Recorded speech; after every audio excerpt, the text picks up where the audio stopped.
Ini ya. Assalamualaikum, selamat siang Pak Dodi. Waalaikumsalam, selamat siang Baik, Putus. Bapak Dodi Eko Yulianto SPD MPD, yaitu Dekan dari Fakultas Keguruan dan Ilmu Pendidikan yang ada di Universitas Abdurrahman Saleh. Bagaimana kabarnya Pak hari ini? Alhamdulillah sehat dan baik. Sehat, baik. Yang jelas bebas COVID-19 ya Pak. Alhamdulillah. Ya, mau tidak mau isu pandemi ini tetap masih merajai ya di mana-mana ya. Termasuk juga tema pembahasan kita kali ini ya. Nah, kalau mungkin di dalam kegiatan pembelajaran, baik itu pembelajaran di sekolah maupun di kampus, nah semuanya juga terdampak oleh pandemi. Nah, bagaimana dengan yang di UNAS ya, yang di kampus kita sendiri ya, nah utamanya di Fakultas Keguruan dan Ilmu Pendidikan. Hari ini khusus akan dikupas tuntas oleh Bapak Dekan kami ya. Kebetulan nih saya juga adalah salah satu anak buahnya Pak Dekan ya. Jadi homebase saya juga di Fakultas Keguruan dan Ilmu Pendidikan. Bagaimana sih mungkin profil atau kiat dari prodi kami ya, kebetulan prodi Pendidikan Guru Sekolah Dasar, untuk tetap mencetak calon guru yang kreatif, inovatif, dan berkarakter. Sedikit saja perkenalan profil dari Pak Dodi ya. Jadi Pak Dodi Eko Yulianto SPD MPD adalah dekan di Fakultas Keguruan dan Ilmu Pendidikan masa bakti sejak tahun 2020 sampai dengan tahun 2024. Mulai mengajar di UNAS sejak tahun 2011 ya.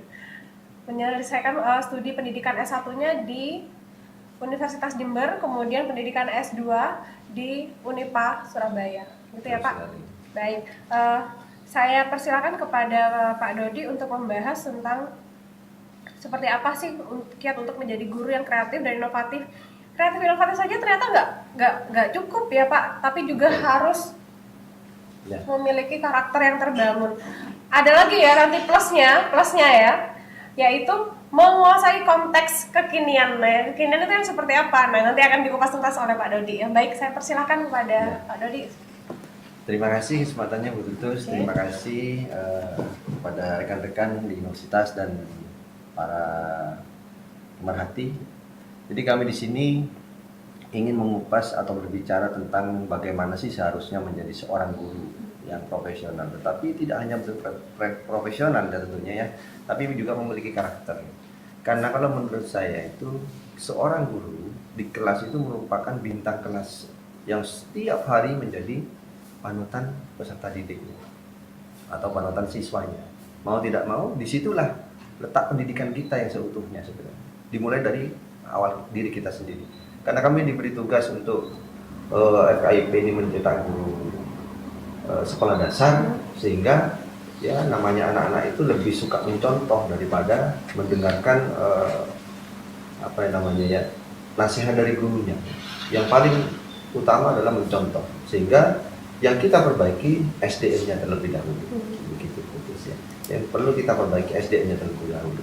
Tidak hanya pintar saja, tidak hanya pandai dalam profesi keguruan saja, tetapi akhlak itu yang juga kita harus didik di fakultas kami.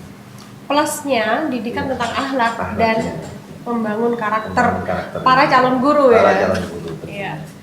Kemudian Bapak ada lagi? Kita di kampus itu selalu memberikan mata kuliah yang sifatnya umum, yang berkaitan dengan bagaimana sih seorang guru diawali dari persiapan diri kita sendiri, persiapan fisiknya ya. Atau mungkin substansinya mulai dari yang kreatif didukung oleh substansi seperti apa yang ada di prodi PGSD, kemudian juga yang inovatif, kemudian yang berkarakter. Ya. Kita mulai dari yang kreatif kita bahas ya. Jadi kreatif dalam artian lulusan kami ini selalu mengikuti perkembangan ya. Baik perkembangan kalau sekarang ini ada IT yang sangat berkembang di masyarakat, yang sangat membawa dampak yang luar biasa terhadap peserta didik, sehingga kami memberikan bekal kepada seorang guru untuk bisa mengajar secara online. Nah, terjadi saat ini ya. Saat ini kita mau tidak mau dalam masa pandemi, setiap guru harus menguasai IT ternyata ya. Yang awalnya tidak mengenal bagaimana IT, bagaimana cara mengajar kita seharusnya ya. bagaimana ketika mengajar jarak jauh. Kalau dulu merasa tabu, saat ini sudah menjadi hal yang biasa menurut saya. Nah, kreatif di sini bagaimana kita bisa membuat media, bisa membuat tugas secara online kepada mahasiswanya. Ya. Bagaimana kita kreatif di dalam model-model mengajar, menguasai model pembelajaran. Di sini harus bisa menguasai semua mahasiswa kami. Paling tidak membuat media pembelajaran. Bahkan kami juga memberikan mata kuliah lapangan ya. Di situ kami memberikan literasi ya, berupa menciptakan sebuah buku ya. Jadi penugasannya itu berupa buku. Kita memberikan sumber belajar kepada mahasiswa. Jadi tidak hanya menggunakan sumber belajar, tapi bagaimana menciptakan sumber belajar yang terutama ada di lingkungan kita. Ya, di Kabupaten Situbondo ini sebenarnya kaya akan budaya, kaya akan adat ya.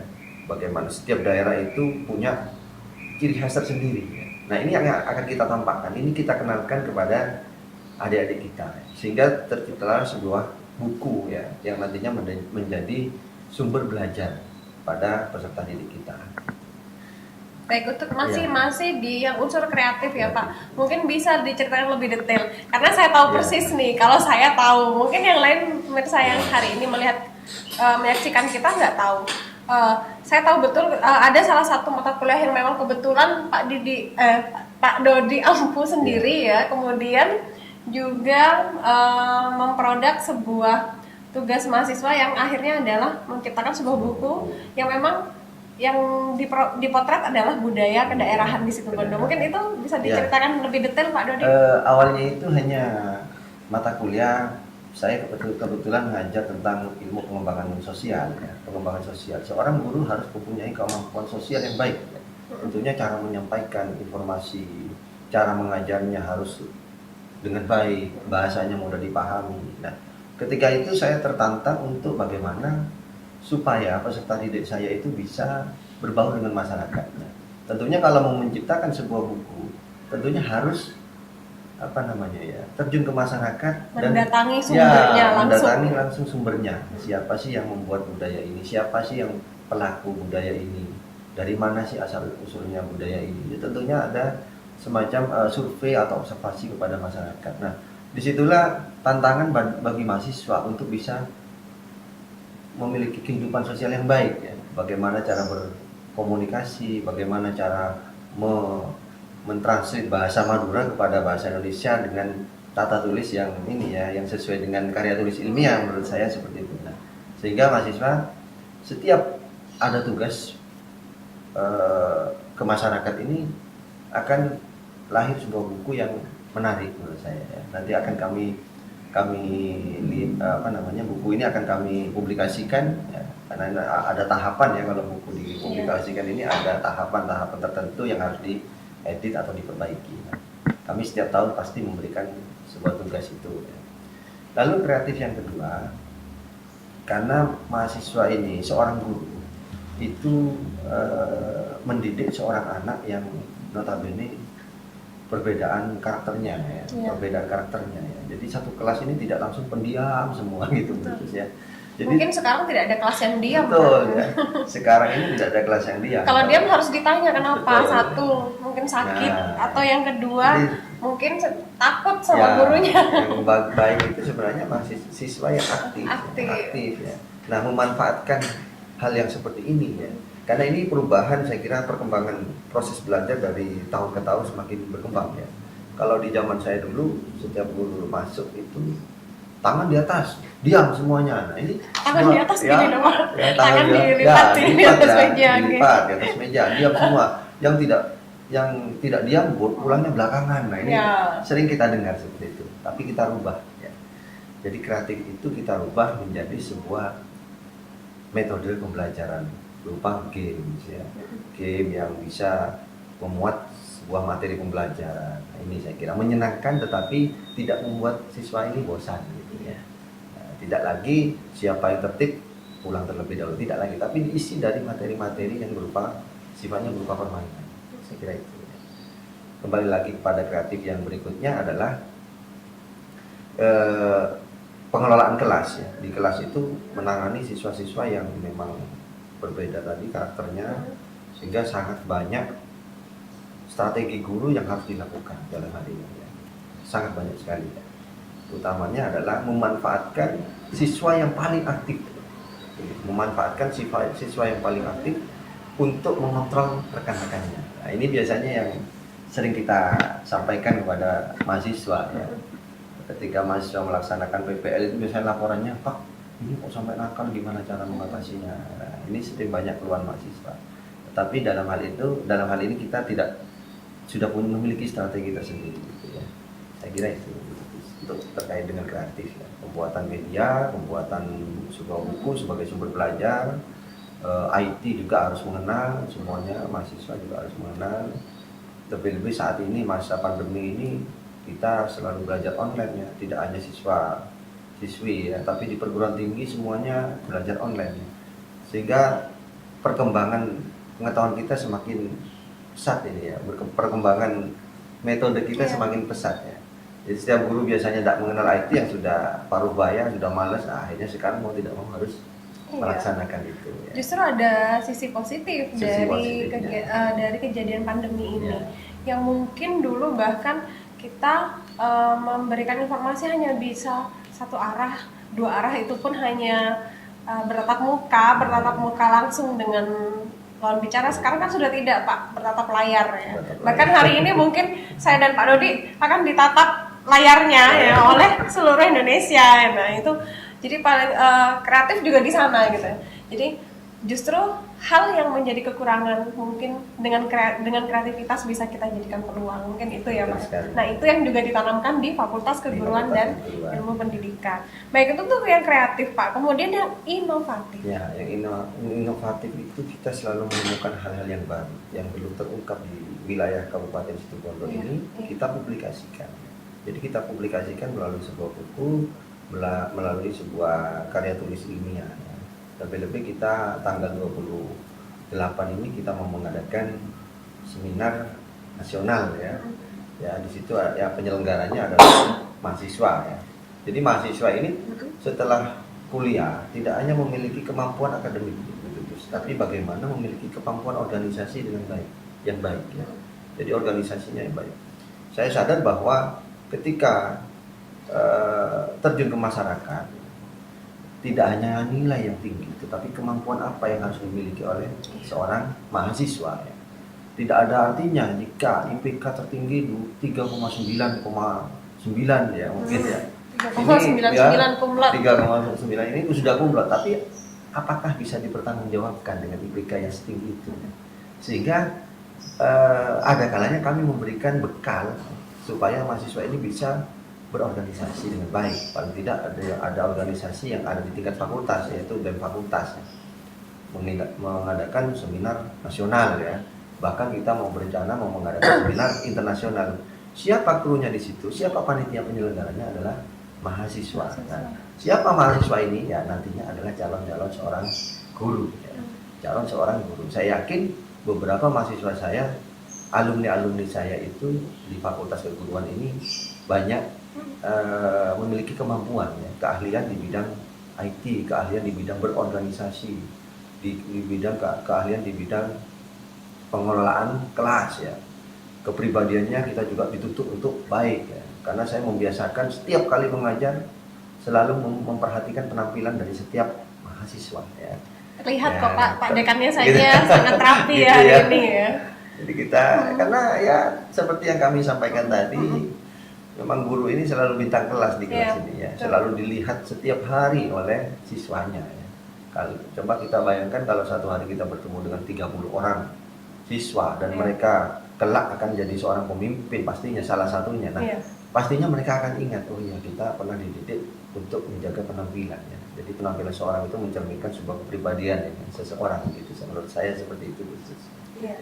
Ya. Jadi akan patah ya sebuah pepatah yang bilang jangan menilai seseorang dari sampul luarnya saja, tapi kalau guru itu perlu.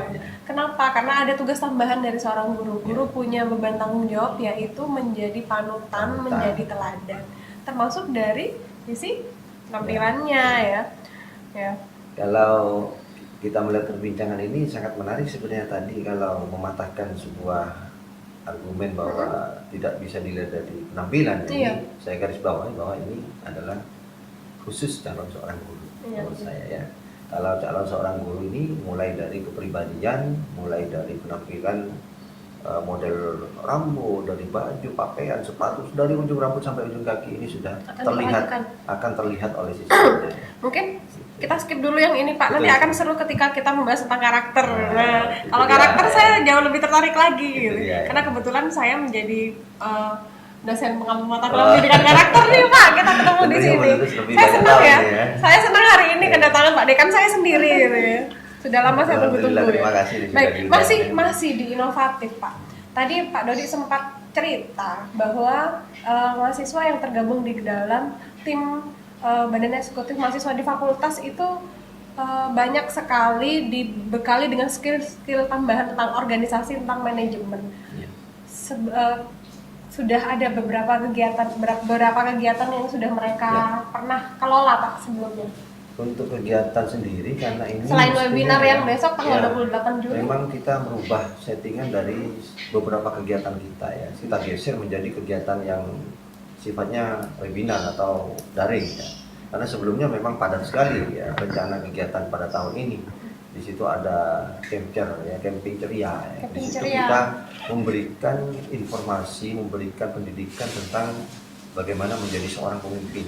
Semacam kegiatan pekaderan ya. Ya, leadership ya Pak ya. Ya.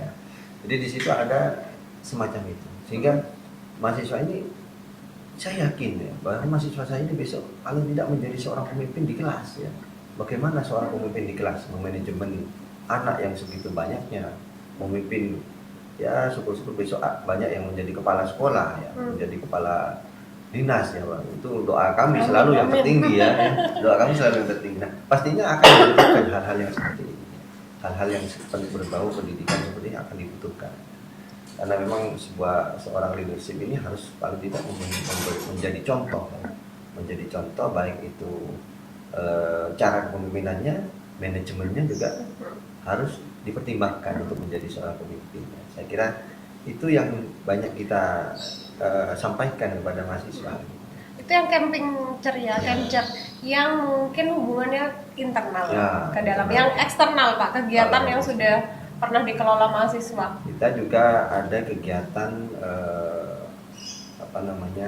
OMIPA ya, Olimpiade Matematika dan IPA. Nah, ini merupakan wadah bagi masyarakat Situbondo, khususnya anak-anak didik kita di SD, sekolah dasar. Ini merupakan wadah bagaimana untuk menguji kemampuan ya. Jadi menguji kemampuan akademik yang diselenggarakan oleh FKIP ya. Di situ adalah berupa Olimpiade Matematika dan IPA. Yang menjadi panitia, yang membuat soal, yang menjadi juri. Nah, yang menjadi panitia ini adalah dosen dan para mahasiswa ya. Para mahasiswa, hampir seluruh mahasiswa akan terlibat dalam kegiatan ini. Gitu ya. Untuk kemampuan mahasiswa sendiri ada kegiatan KMD ya. Kemampuan mahir dasar kepramukaan ya. Itu sangat jarang untuk saat ini. Ya, di situ juga salah satunya bagian dari karakter yang akan nanti kita bahas ya. Di pramuka ini lebih mengutamakan kemandirian ya. Kemandiriannya dapat, karakternya dapat, leadershipnya juga dapat ya kalau di ini ya. Di pramuka. Nah, ini menjadi pengetahuan pendamping bagi mahasiswa sehingga ketika lulus mereka menempati SD ini pasti membutuhkan guru-guru yang punya kemampuan kepramukaan dengan baik. Ya, menjadi kakak pembina. Menjadi kakak pembina, mendidik anak setiap hari Jumat pramuka. Nah, ini butuh guru yang memiliki kemampuan kepramukaan. Sehingga kami bekerja sama dengan Korcat ya, Korcat Cabang Situbondo yang diketuai oleh Bapak Wakil Bupati ya. Itu sering ikut andil di dalam kegiatan ini beliaunya. Ini selalu bilang bahwa kegiatan ini sangat penting untuk seorang guru ya. Terutama di guru SD ini merupakan anak-anak ini fondasi. Menurut saya ini pendidikan ini di SD harus matang karena sebagai fondasi nanti telah melanjutkan pendidikan di berikutnya ya. Baik ke tingkat SMP, SMA ini bagaimana pendidikan SD-nya nantinya. Menurut saya begitu ya. Hingga ini untuk kepribadian sendiri, mahasiswa sendiri. Ada KMD. Masih lagi ada seminar ya, seminar nasional pendidikan. Jadi semua mahasiswa yang akan lulus di mata kuliah ini, di fakultas kami itu wajib membuat sebuah jurnal ya, yang diambil dari skripsinya ya. Dari tugas akhir. Ya, tugas akhirnya ya. Sehingga jurnal ini nanti akan dipublikasikan ke jurnal nasional. Jurnal nasional. Beruntung sekali ya Pak. Nah, Jadi menjadi mahasiswa di Fakultas Keguruan dan Ilmu Pendidikan sangat beruntung ya. Bahkan di jurnal pertama yang menjadi karya tulis pertama itu sudah dipublikasikan dalam proceeding berskala nasional ya Pak. Kalau waktu zaman kita mengerjakan tugas akhir nggak seperti itu ya. Tidak. Paling saat ini hanya ada tersimpan di repositori universitas. Beruntung loh buat kalian yang kuliah di FKIP UNAS ya. Ya, kita itu sifatnya untuk bagaimana kita output kita itu bisa diterima di masyarakat ya. Jadi tidak hanya menyandang gelar sarjana, tapi sarjana ini benar-benar memiliki keahlian dan kemampuan khususnya profesi keguruan ya. Guru itu kalau menurut pihak saya itu tidak hanya bisa mengajar, tapi bisa menulis literasi sebagai literasi dirinya sendiri paling tidak ya. Menulis, menilai ini pekerjaan seorang guru sebetulnya. Kalau bagi saya setiap kali jurnal terbit itu ya setiap mahasiswa wajib hukumnya bisa menerbitkan jurnal yang dibuat oleh dirinya sendiri ya, yang bisa dibaca oleh orang lain, yang bisa bermanfaat bagi orang lain. Baik, itu yang inovatif. Ke bagian akhir mungkin Pak, sekarang kita ke karakter ya. Bahkan kebetulan nih, secara kebetulan juga ini sejalan dengan tagline kampus kita, UNAS kita, kampus yang kreatif, inovatif, dan berkarakter. Nah, nilai karakter ini apalagi diemban oleh Fakultas Keguruan dan Ilmu Pendidikan. Gitu. Apa bedanya Pak, pendidikan karakter yang ada di FKIP UNAS? Ya. Saya sampaikan bahwa seorang guru ini karakternya merupakan hal utama menurut saya, hal utama. Membawai sikap seorang guru ini, seorang guru harus utama ya. Sehingga kami selalu menyelenggarakan yang namanya kegiatan keagamaan. Kami mewajibkan setiap dosen itu 5 menit atau 10 menit pertama membahas tentang karakter. Berjalan pun seorang guru ini harus diatur. Apalagi hal-hal yang lain ini harus diatur. Itu yang pertama. Yang kedua, nilai kepribadian atau kemampuan bagi mahasiswa yang banyak. Kebetulan mahasiswa kami ini banyak yang dari pondok pesantren, sehingga paling tidak kita membekali seorang guru ini dalam pembacaan ayat Quran atau kegiatan keagamaan. Itu bagi yang muslim. Bagi yang non muslim paling tidak bagaimana sih menyikapi seorang guru ya, menyikapi seorang murid ya di sekolah, yang tentunya kedisiplinan ya, terus tanggung jawab ini perlu ya, karena memiliki tanggung jawab yang seutuhnya bagi seorang guru ini. Kalau hanya mengucapkan tanggung jawab itu sih gampang, tetapi bagaimana kita menyampaikannya, terutama kedisiplinan. Kita menyuruh murid jangan terlambat, jam 7 harus datang, upacara jam 6:30 harus di sekolah, tapi gurunya terlambat. Nah, ini secara tidak langsung murid kita akan mencontoh apa yang dilakukan oleh seorang guru. Kedua, kegiatan keagamaan itu bagi yang lulusan pondok kami menyediakan hafiz Quran ya. Jadi setiap hari Jumat itu ada tim untuk menerima setoran dari mahasiswa yang melakukan hafiz Quran atau menghafal Quran. Ada setoran setiap minggu. Karena seiring dengan kebutuhan sekolah di wilayah Kabupaten Situbondo, karena sekolah di Kabupaten Situbondo ini kan dasarnya adalah kota santri sebenarnya. Kota santri ya, harapan kami guru semuanya harus bisa nyantri. Jadi seorang santri bagaimana kesopanannya, ya, tingkah lakunya, kemampuan membaca tulis Al-Quran ini juga dibutuhkan. Karena di Situbondo ini saya pernah berkeliling di kota, banyak sekali sekolah-sekolah yang berbasis Muslim ya. Keagamaan yang ditonjolkan ini sangat banyak, dan itu menjadi unggulan di Situbondo. Maka dari itu siswa yang sudah memang lulus memiliki keahlian lebih di bidang pembacaan ayat suci Al-Quran itu pasti akan dibutuhkan oleh sekolah-sekolah yang favorit.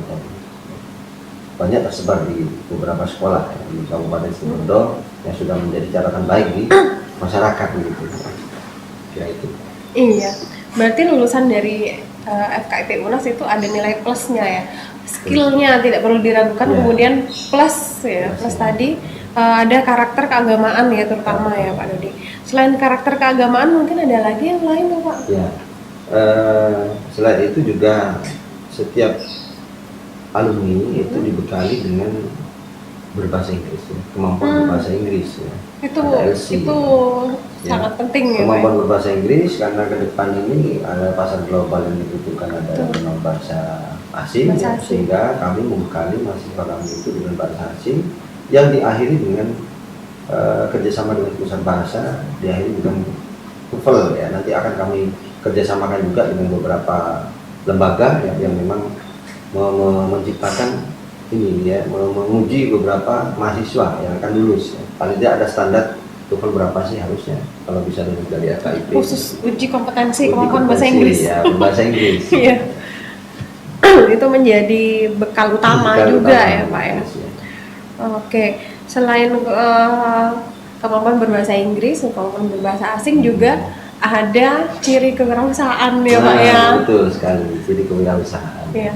Kewirausahaan itu kami sendiri juga memberikan contoh kepada mahasiswa berwirausaha. Berwirausaha itu mulai dari hal yang kecil sampai pada modal yang paling yang besar ya. Contohnya kalau saya pribadi itu pernah beberapa mahasiswa saya ajak ke laut ya, untuk budidaya ikan. Karena di Situbondo adalah kota kerapu ya, salah satunya kota kerapu. Saya sendiri juga memberikan contoh bagaimana sih cara merawat ikan kerapu. Nah, ini dia ya. Jadi mahasiswa kami sebagian yang mau bekerja sama dengan kami, ya kami ajak ke laut. Ya. Bagaimana caranya membudidaya ikan kerapu. Kalau dosen kami ada yang ahli bisnis di bidang perdagangan, ya mungkin bisa diberikan contoh bagaimana cara berdagang dengan baik. Kalau kami budidaya. Karena Situbondo ini kan memiliki 163 km kalau nggak salah ya di data ini, garis pantai. Dan notabene di situ hasil utama adalah perikanan yang banyak tidak tersentuh. Artinya yang tidak banyak tersentuh, ketika yang berbisnis atau yang berwirausaha di perikanan ini hanya nelayan-nelayan saja. Nah, kami ingin ya, tidak hanya nelayan yang berwirausaha, tetapi ada mahasiswa kami yang kita bekali bagaimana cara menjadi nelayan yang modern ya. Kalau nelayan yang nelayan berdasi. Nelayan lebih tepatnya nelayan berdasi. Nelayan berdasi. Kalau di nelayan yang tradisional itu menangkap ikan sesuai dengan musim ya. Sesuai dengan musim ini adalah artian kalau musim katanya orang Madura itu musim terak ya, itu sulit sekali ikan. Tapi kalau musim petang itu sangat mudah didapat. Tapi kalau musim terak itu ya, di musim apa Pak? Musim terak itu ketika bulan purnama. Oh, ketika bulan purnama itu ya menurut orang yang berpengalaman itu tidak ada ikan ya. Sulit untuk menangkap. Tapi kalau musim pas bulannya lagi gelap ya, itu bulan Sabit begitu 10 hari terakhir, 20 hari terakhir itu biasanya sangat mudah. Sehingga alasan kami itu, kenapa sih kok ikan ini tidak budidaya saja, budidaya, apalagi penangkapannya sulit sekali ya. Semakin lama semakin sering ditangkap maka ikan itu akan menjadi langka, khususnya kerapu ya. Kami. Nah, ini bagian dari kewirausahaan atau tadi yang kita sebut sebagai mahasiswa yang kreatif. Yang kreatif ini tidak hanya kreatif di bidang akademik, tetapi bagaimana guru bisa survive ketika mengalami masa-masa seperti ini, contohnya seperti pandemi ya. Pandemi. Nah, ini ya usaha apa sih yang lebih cocok ke seorang guru? Lebih-lebih memberikan pendidikan terhadap masyarakat. Karena ada semacam permasalahan baru ya. Di sini seorang wali murid itu merasa kesulitan. Jadi merasa kesulitan mendidik anaknya sendiri. Karena sebelumnya kan orang tua banyak tidak ikut campur dalam masalah proses pembelajaran di rumah. Sepertinya itu juga salah satu curahan isi hati saya Pak. Banyak orang tua yang ada tugas tambahan menjadi menjadi guru di rumah gurunya ini akhirnya. masih tugas terus ya. Iya, Oh, iya. jangankan anaknya, orang tuanya juga tidak bisa ngerjakan, akhirnya bingung kan anak ini. Nah, tugas kami kepada mahasiswa itu membimbing anak-anak yang berada di beberapa daerah, paling tidak mewakili, ya, mewakili seorang guru yang ada di rumah. Ini saran kami kepada mahasiswa. Jadi paling tidak di kampung itu ada yang membimbing anak-anak itu kita dari kelas 1 sampai kelas 6. Kalau SMP SMA saya kira sudah bisa dilepas ya, sudah bisa kerjasama sendiri dengan teman-temannya, bisa datang sendiri sama gurunya ya. Tapi kalau anak setingkat SD kelas 1 sampai kelas 6, nah ini yang agak rumit ya. Kadang-kadang gurunya memberikan tugas yang ngerjakan orang tuanya. Betul Pak. Ya. Sehingga Itu curahan ini, hati betul. saya sendiri juga gitu ya. Karena mau tidak mau akhirnya punya dua peran di rumah gitu. Selain sebagai ibu juga mendampingi anak yang akhirnya mau tidak mau juga harus belajar di rumah. Ya, ini situasi seperti ini mahasiswa sangat bermanfaat untuk masyarakat. Ada yang sampai buka bimbel dadakan ya. Sebelumnya tidak memiliki bimbel, karena masa pandemi banyak yang bertanya sama mahasiswa tersebut, sehingga disediakan wifi di rumahnya. Siapa yang mau belajar, yang ada PR di rumahnya, datang ke rumahnya sehingga menjadi bimbel ya. Usaha dadakan ya, secara tidak sengaja ini banyak dilakukan oleh mahasiswa kami. Tapi ada juga yang sukarela ya, datang ke rumah-rumah membimbing mahasiswanya. Memang itu merupakan tugas ya, tugas dari seorang mahasiswa, karena mahasiswa itu memiliki 3 tugas pokok ya. Tugas belajar, pengabdian, dan penelitian itu sebenarnya. Nah, unsur penelitian itu tercover di dalam penulisan karya tulis ilmiah, sedangkan pengabdian ini tercover di dalam pembinaan terhadap peserta didik di masyarakat, khususnya pada masa pandemi ya. Sangat-sangat dibutuhkan ada sosok seorang guru yang datang ke rumah, itu sangat dibutuhkan. Yang saat ini terjadi seperti itu. Baik, itu ulasan cukup luas. Saya kira tadi pembahasannya hanya pembahasan awal ya ternyata dari Pak Dekan. Ternyata menjadi guru yang kreatif, inovatif, dan berkarakter itu saja tidak cukup ya. Kita juga harus menguasai konteks-konteks kebutuhan kekinian dari masyarakat ya. Bahkan kita cenderung harus beradaptasi apa sih sekarang yang dibutuhkan oleh masyarakat itu ya Pak. Baik, untuk pembahasan awal saya sudahi dulu ya, nanti kita akan ke pembahasan berikutnya. Sebelum itu kita jeda sebentar ya, kita saksikan beberapa cuplikan video dari UPT Perpustakaan berikut ini.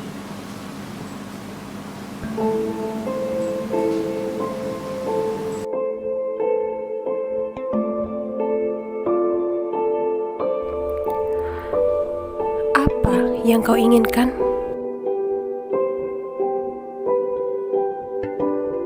Letakkan tangan di hatimu dan tanyakan pada dirimu sendiri, apa yang kau inginkan? Hal pertama yang muncul di benak adalah selalu merupakan keinginan yang paling benar.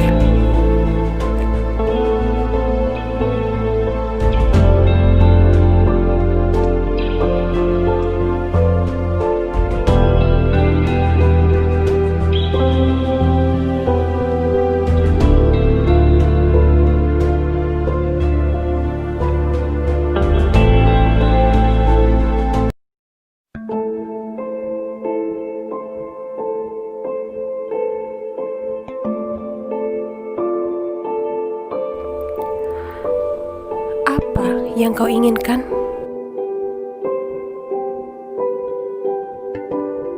Letakkan tangan di hatimu dan tanyakan pada dirimu sendiri, apa yang kau inginkan? Hal pertama yang muncul di benak adalah selalu merupakan keinginan yang paling benar.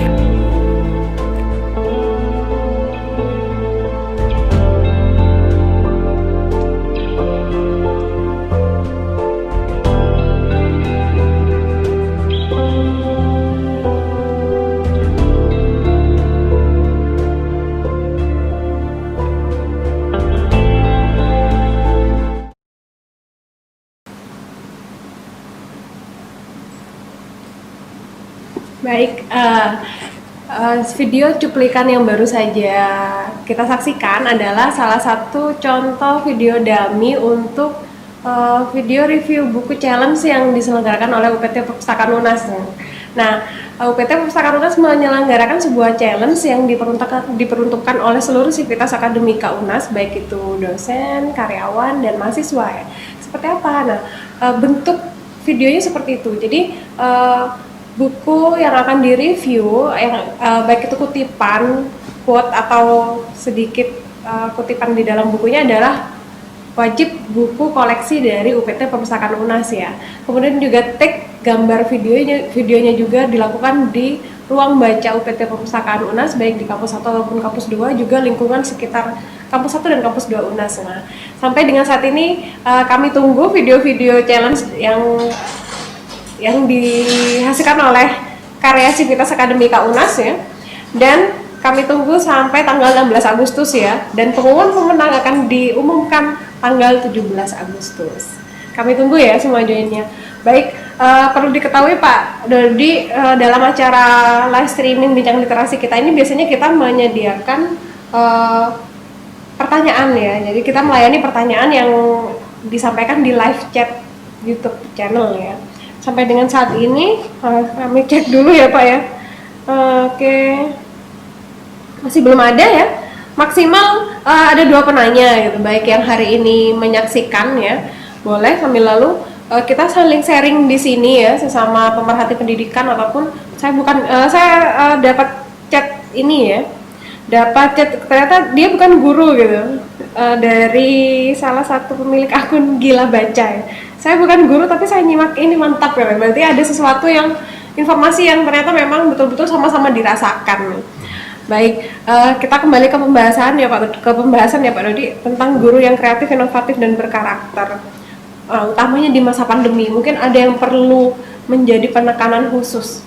Apa kiat-kiat yang mungkin kita bisa saling sharing di sini untuk guru-guru dan pelaksana pendidikan yang lain yang ada di luar sana?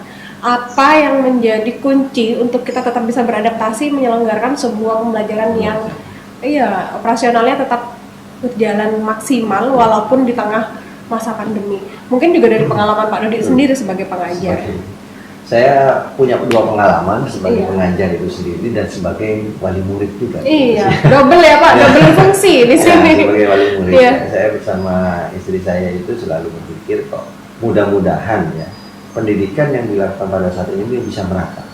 Artinya ketika masa pandemi ini dirasakan oleh kebanyakan orang, bahkan semua ya, khususnya di bidang pendidikan yang akan kita bahkan berimbas pada dunia pendidikan. Saya kok berpikir bagaimana cara belajar anak yang berada di pelosok, yang berada di pedesaan, yang jauh dari jaringan internet. Jangankan yang ada di kota ya. Kalau di kota sudah jelas pasti sarananya lengkap. Bahkan bagaimana sih siswa yang mereka merasa tidak mampu untuk membeli ini ya fasilitas yang ada, khususnya HP-nya kan memang harus yang HP iPhone yang terbaru ya, yang bisa akses di beberapa program yang sudah kita lakukan saat ini ya. Saya berpikir bagaimana ya. Nah, maka di sini yang kita analisis di situ peran orang tua yang sangat besar pada masa-masa seperti ini. Peran orang tua harus aktif. Paling tidak seorang guru yang bertugas di pelosok desa, mari kita sama-sama perhatikan anak didik kita selama masa pandemi. Jangan sampai dibiarkan, karena ini merupakan tanggung jawab kita bersama. Tidak hanya tanggung jawab di dunia, tapi di akhirat juga saya kira itu ya. Tembusnya di situ nanti. Ya, memang tanggung jawab kita seorang guru. Guru harus paling tidak perhatian terhadap anak didiknya. Kalau yang di daerah-daerah yang terjangkau ya mungkin ada perhatian berupa kebanyakan orang tuanya yang mampu ya, kebanyakan orang tuanya masih mampu mengikuti era perkembangan ini ya. Bisa beli paketan, bisa beli HP baru untuk iPhone ini, sedangkan untuk beli HP baru membutuhkan biaya. Biaya ini ya kalau orang ini mampu, tapi kalau tidak mampu mereka akan tertinggal dengan beberapa materi yang sudah disampaikan oleh seorang guru. Sehingga seorang guru tidak boleh memaksakan, tidak boleh memaksakan menurut saya. Tetapi adanya kita harus memperhatikan kekurangan-kekurangan yang ada pada saat ini, khususnya bagi orang tua wali yang tidak mampu. Jangan sampai memaksakan diri, jangan-jangan nanti kekurangan makan untuk beli paketan saja. Ini yang kita khawatirkan ya, demi anaknya, karena memang orang tua ini pengorbanan terhadap anaknya. Saya kira sama diri saya juga, sama Bu Tutus mungkin sama. Kebanyakan orang mementingkan kebutuhan anaknya itu sendiri ya, terutama. Tapi peran seorang guru memang diuji saat ini, diuji bagaimana perhatian memang benar-benar seorang guru ataukah tidak. Saya katakan benar-benar seorang guru bagaimana? Kita hanya mementingkan diri sendiri, yang penting sudah tugas kita sudah, masih tugas sama anak-anak secara online. Tapi bagaimana bagi anak-anak yang tidak mampu? Apakah menjangkau dengan mata pelajaran yang sudah kita sampaikan? Apakah sudah paham dengan apa yang disampaikan? Belum orang tuanya yang di pelosok desa, mungkin jauh dari keramaian, jauh dari ini ya. Mari kita sama-sama ya. Ini pesan baik saya sendiri sebagai seorang guru ya, mungkin Bapak Ibu guru yang seperti beberapa ya. Mari kita kerjasama ya. Pembahu ini adalah tidak hanya tugas pemerintah, tapi tugas kita masing-masing dengan peran kita masing-masing. Karena peran kita seorang pendidik, mari kita majukan pendidikan di masa pandemi. Jangan sampai anak-anak tertinggal dan lupa akan saya ini kelas berapa ya ini ya. Iya. Saya ini apa ya, materi pelajarannya apa, nah sampai lupa ya. Tapi saya terima kasih juga bagi guru yang antusias melaksanakan pendidikan dengan baik dengan beberapa pengorbanannya ya. Ada yang mendatangi ke rumah-rumah, ada juga yang seperti itu guru. Saya melihat dengan mata kepala saya sendiri ya. Jadi ada guru yang mendatangi beberapa siswanya. Ada yang dibuat semacam kelompok ya, satu minggu ada 4 orang didatangi di sebuah tempatnya atau di rumahnya salah satu siswanya. Guna masih menerapkan social distancing ya, asalkan menggunakan ya tetap protokol kesehatan. Protokol kesehatan, tetap tertib menggunakan alat pelindung diri gitu ya Pak. Saya yakin beberapa guru, semua guru di Indonesia ini ya mampu. Kita benar-benar diuji sekarang. Mari kita sama-sama memperjuangkan pendidikan anak didik kita di sekolah. Kita memperhatikan anak didik kita yang berada di pelosok-pelosok daerah. Mari kita perhatikan mereka yang merasa jauh saat ini dengan sekolah. Mari kita dekati dengan hati ke hati, dengan perasaan kita sebagai seorang guru, sebagai orang tua jika di sekolah. Kalau di rumah, di luar kita sebagai tetap seorang guru sebenarnya. Mari kita sama-sama.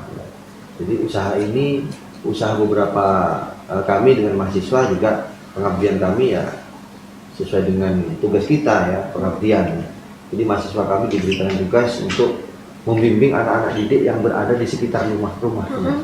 Paling tidak memberikan peran lah seorang mahasiswa kepada masyarakat, peran seorang dosen kepada masyarakat itu juga penting ya. Karena memang banyak masyarakat yang merasa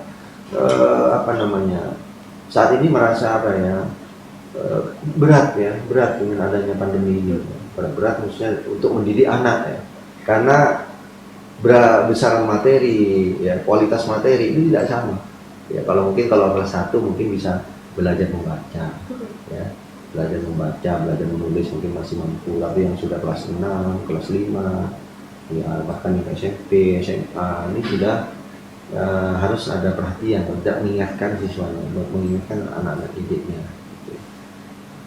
Harapan kami seperti itu, ini kerjasama. Bahkan ternyata ya, baru kita sadari peran seorang guru itu sangat penting ya Pak. Buktinya anak ada di rumah, orang tua angkat tangan ya. Itu ya penting ya. Peran seorang guru itu penting ya. Bahkan sangat terasa di masa pandemi ini. Betul. Makanya memang betul-betul mencetak seorang guru ya, yang apalagi guru plus ya, itu yang kreatif, inovatif dan berkarakter. Betul. Itu gak sembarangan. Dan itu selalu diupayakan oleh Fakultas Keguruan dan Ilmu Pendidikan Universitas Abdurrahman Saleh. Saya kira berlaku ya, anak tidak jauh sifatnya dari orang tua. Nah, sosok seorang guru ini sebagai orang tua juga saya kira di sekolah. Pengganti orang tua dia. Bahkan mungkin kalau kita kalkulasi hidup anak kita di SD atau di SMA ini lebih banyak bertemu dengan guru daripada bertemu dengan orang tua. Ini analisis kami ya, berdasarkan beberapa penelitian yang kami laksanakan. Anak itu bertemu guru kurang lebih 7 jam di waktu normal ya, bukan masa pandemi, 7 jam di masa normal. Sedangkan orang tua ada yang sudah bekerja bahkan suami istri bekerja, sehingga bertemu anak baru jam 4. Jam 4 sudah capek tidur, malam sudah capek anak dileskan. Karena tidak mampu ya. Tidak mampu. Sehingga dari tadi merasa tersindir ya. Ya, lebih-lebih di kota besar seperti Surabaya, Semarang, Jakarta. Ini saya lihat aktivitas orang tua terhadap anak ini saya kira sangat terbatas, sangat terbatas. Sehari-hari mereka bekerja berangkat jam 5 karena menghindar macet, pulang jam 10 karena baru terkena macet, sehingga sampai di rumah anak sudah tidur. Baru bertemu anak Sabtu dan Minggu. Itu pun anak bermain karena saking padatnya kegiatan sekolah. Belum lagi dipengaruhi oleh gadget. Setiap bertemu, bapak bermain gadget, ibu bermain gadget, anak bermain gadget. Akhirnya diam-diaman ya. Kita bermain di dunia maya tanpa menyadari anak di samping kita ini butuh pendidikan, butuh perhatian yang lebih. Ya. Nah, baru terasa saat ini. Mengapa orang tua sangat mengeluh banyak? Karena merasa terganggu ketika bermain gadget. Mungkin karena merasa terganggu ya. Mungkin itu hanya dia aja ya. Iya, justru harus kita ambil positifnya. Ternyata ada quality time lebih untuk bisa bersama suami suami atau istri lebih, kemudian bersama anak juga lebih. Ya, itu harusnya seperti itu ya, Pak. Seruan untuk lockdown itu harusnya dimanfaatkan ya. Sehingga hasilnya itu nanti anak lebih percaya terhadap guru daripada percaya terhadap orang tua. Nah, ini jadinya seperti itu. Karena saking seringnya berkumpul dengan seorang guru. Nah, mindset kami kepada mahasiswa, jadilah punya profesional di bidang pendidikan pedagogik kalau menurut saya. Ya. Bagaimana menjadi orang tua di sekolah, meskipun umur kita masih relatif muda, atau bahkan guru-guru kami itu alumni yang masih baru-baru mengajar itu masih belum punya pasangan, belum ada yang menikah, belum punya anak. Artinya belum menjadi orang tua secara sebenarnya gitu. Tetapi kita bagaimana supaya bisa mendidik menjadi orang tua yang baik di sekolah. Karena saat ini ya, di dunia seperti ini yang sudah banyak banyak kesibukan sekali, sehingga anak lebih banyak berkumpul dengan guru. Ya. Bahkan anak ini orang tua kadang-kadang intensitas pertemuannya dengan anak lebih sering guru ya, di waktu yang normal. Untuk saat ini harapan kami adalah orang tua yang harus peran aktif di dalam mendidik anak ya, ketika bersekolah. Jangan sampai mengeluh ya Bapak Ibu ya, di rumah mungkin ya sama-sama pemerhati. Jadi jangan sampai mengeluh mendidik anak kita. Ya, kenapa pandemi tidak berakhir ya? Kok saya capek rasanya? Gitu ya. Seorang guru juga begitu ya. Jangan merasa hidup nyaman di rumah ya. Apalagi yang sudah punya menjadi guru profesional atau yang sudah mendapatkan ini ya sergur ya. Jadi itu merupakan tugas yang berat. Itu ada tanggung jawabnya yang saya kira yang perlu diperhatikan kepada anak-anak didik kita. Mari kita bersama-sama ya, sesuai dengan peran kita sebagai seorang pendidik, kita cerdaskan bangsa ini, kita cerdaskan anak-anak kita ini. Jangan sampai di masa yang 4 bulan kita tidak bertemu dengan anak didik kita ini terbuang sia-sia waktu itu, khususnya untuk seorang guru dan dosen, bahkan kami juga seperti itu ya. Jangan sampai sia-sia. Saya yakin ada guru yang juga memang melaksanakan tugas dengan baik. Saya apresiasi sekali, terima kasih sekali kepada seorang guru.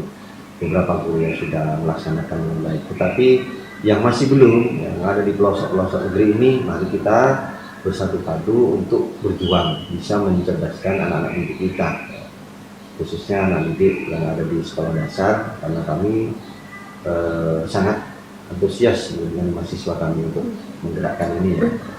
Bisa, saya kira itu. Iya, baik, sampai dengan ke akhir acara ternyata tidak ada pertanyaan di live chat, berarti semuanya sedang asik menyimak nih Pak ya. Iya, kalau mungkin terlalu asik menyimak sebenarnya saya buka sedikit ya, Pak Dodi ini lulusan S1 Pendidikan Sejarah, jadi kalau mau ditanya tentang kemampuan storytellingnya itu nggak perlu diragukan ya.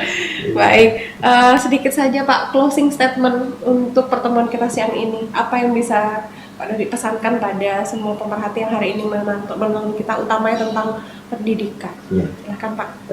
Siapapun kita sebagai orang tua, kita sebagai guru, bahkan kita sebagai orang tua adalah guru pertama ketika anak kita lahir. Baik itu juga guru. Jadilah guru yang memang tidak hanya kebutuhan di duniawi, tapi kebutuhan bagaimana kita ikhlas di dalam mendidik anak, sehingga manfaat hidup kita ini akan baik ya, sehingga peran hidup kita ini akan baik ya. Maka dari itu peran kita sebagai orang tua ataupun seorang guru ataupun seorang mahasiswa sekalian ya, jadi intinya kita ikhlas di dalam menangani soal-soal seperti ini COVID ya, khususnya di bidang kami pendidikan ya, lakukanlah dengan kegiatan kita sesuai dengan kemampuan kita, sesuai dengan bidang kita di dunia pendidikan. Kalau seorang guru ya lakukanlah tugas keguruan Anda dalam mendidik anak dengan baik, dengan ikhlas. Kalau Anda adalah orang tua, didiklah anak kita selagi masih berkumpul di rumah bersama kita. Manfaatkan waktu-waktu luang itu untuk mendidik anak kita. Kapanpun kita berada di rumah, kita bertemu dengan anak, munculkanlah kalimat-kalimat pendidikan kepada anak kita. Segera itu. Luar biasa Pak Dekan. Baik, sudah sampai di penghujung acara ya. Kita garis bawahi butuh adanya kolaborasi antara pendidik dan orang tua yang kemudian juga fungsinya sama-sama sebagai pendidik. Kapanpun, dimanapun, anak adalah amanah untuk kita didik ya Pak. Ya. Baik. Saya ucapkan terima kasih atas kehadirannya Pak Dodi hari ini. Banyak sekali informasi yang bermanfaat yang bisa kita sharingkan hari ini ya. Saya ucapkan terima kasih juga pada pemirsa yang hari ini sudah tetap setia stay tune di channel YouTube Perpus UNAS Official ya. Kita akan ketemu lagi minggu depan ya, tetap di konten Bincang Literasi tentunya dengan narasumber dan tema yang berbeda. Baik, kami akhiri. Assalamualaikum warahmatullahi wabarakatuh. Selamat siang. UNAS kita kreatif, inovatif dan berkarakter. Sampai jumpa.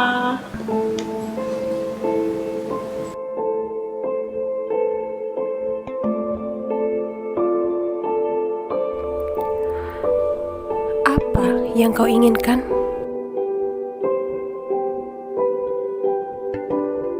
Letakkan tangan di hatimu dan tanyakan pada dirimu sendiri, apa yang kau inginkan? Hal pertama yang muncul di benak adalah selalu merupakan keinginan yang paling benar.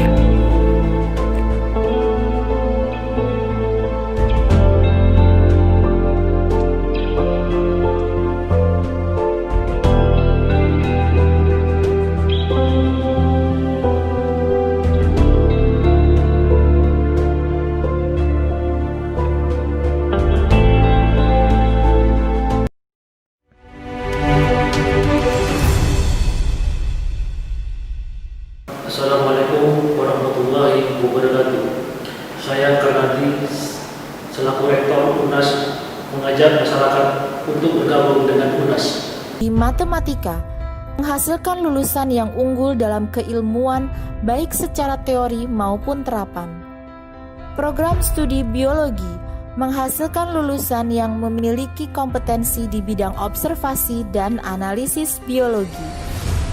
Di UNAS tersedia berbagai macam beasiswa seperti beasiswa bidik misi, beasiswa situ bondo unggul, beasiswa prestasi PPA, beasiswa ASA, beasiswa tahfidz Quran YDSF. UNAS memiliki 2 gedung perkuliahan, yakni Kampus 1 yang terletak di Jalan PB Sudirman dan Kampus 2 di Jalan Baluran Baru. Untuk menunjang proses belajar mengajar, UNAS telah dilengkapi dengan berbagai fasilitas sarana dan prasarana. Di antaranya adalah ruang kelas ber-AC, akses internet, sarana olahraga, perpustakaan dan ruang baca, laboratorium seperti laboratorium komputer, laboratorium bahasa, laboratorium teknik, ruang peradilan semu, laboratorium micro teaching, dan kebun uji coba pertanian. Melalui kegiatan di UKM inilah, mahasiswa dibimbing untuk memiliki karakter dan kepribadian yang kuat, berjiwa kepemimpinan, memiliki rasa toleransi serta kepedulian. UNAS menjalin kerjasama dengan berbagai institusi, baik dalam negeri maupun luar negeri, yang terwujud dalam sejumlah program. Salah satunya pertukaran mahasiswa UNAS ke luar negeri, KKN internasional, serta seminar dan simposium internasional. Bergabung bersama UNAS, bangun masa depanmu. UNAS kreatif, inovatif, dan berkarakter.